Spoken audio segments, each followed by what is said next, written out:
level 2, but that's not important. Whereas here, level 3, no evaluation. Okay, so what is the practical difference? Now, level 3 means your essay needs to have 3 elements. It needs balance. Balance is typically what we call antithesis versus a thesis. Okay? Then you need content. Content is what examiners refer to as economic rigor. Sometimes you write an essay, they say no rigor. It lacks economic analysis. They are talking about this. And in a whole universe here, when you're looking at economics, rigor means 4 things: definition, diagram, explanation, right, as well as examples. Okay, so this should give you a little bit of guide into how you revise, right? Which means when it comes to definition, do you know how to define market failure?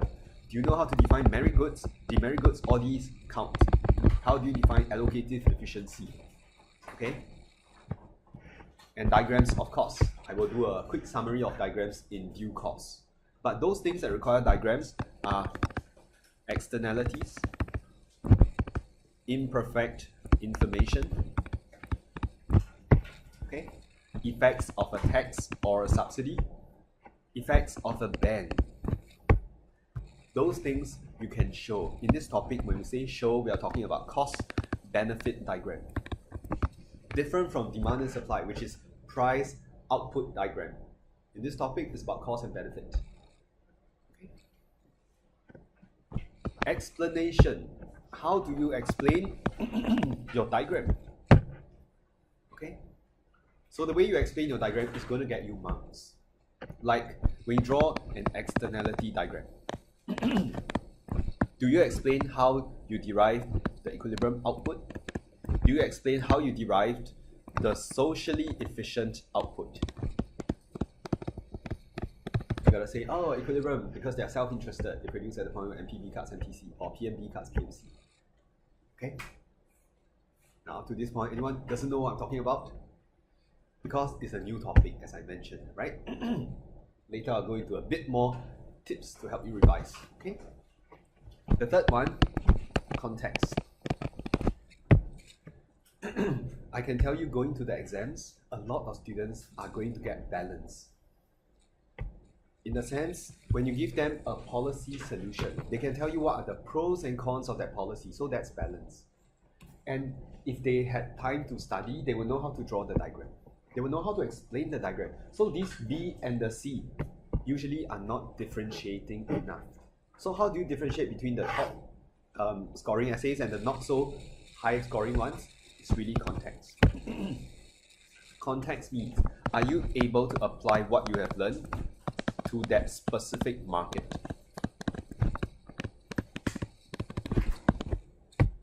Okay. I'll give you one example. Okay. Context cannot be taught. Context can only be a reminder.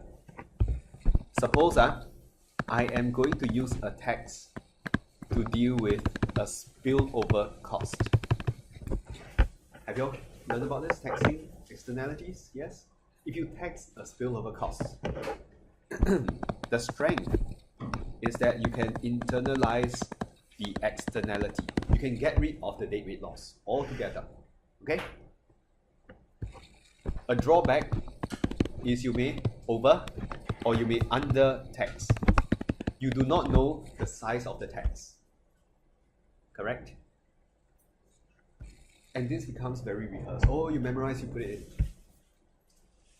in. Okay. So what do I mean by context?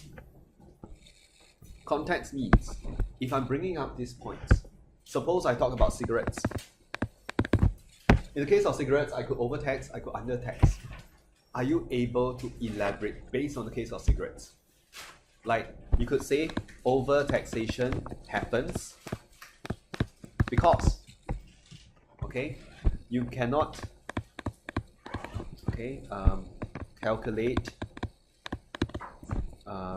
accurately, let's say, the number of lung-related problems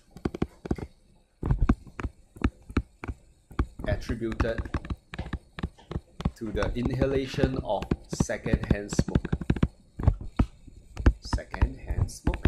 This part in red shows an attempt to contextualize the answer. Okay? So the student is trying to do something here, not just show memorized content from the notes, but to tweak it to fit this context. You could even say, oh, sometimes your lung-related problems could be childhood asthma, could be pollution, nearby roads. Okay? It's not all due to secondhand smoke. When examiners see this, they know this is a student who knows what's the marking scheme. Balance, content, context. The context is the one that differentiates high grades from the normal ones. Okay? So if you can start to steer yourself to thinking of, I need to add in at least 1-2 sentences to fit the context, that's a good start. Okay? Or sometimes we talk about taxing congestion. Okay? Taxing traffic congestion, right? Again, some people will say, we could overtax, we could undertax. Do you know the name of the tax system here? Congestion? Is the ERP, correct? Right? ERP. But I will actually sit back and think about this, because if you ask me, ERP is already a very sensitive tax, you know. Why? It's based on peak hours. If it's not peak, they will not impose ERP. Peak hours means when people are going to work, coming back from work, or going to school, coming back from school.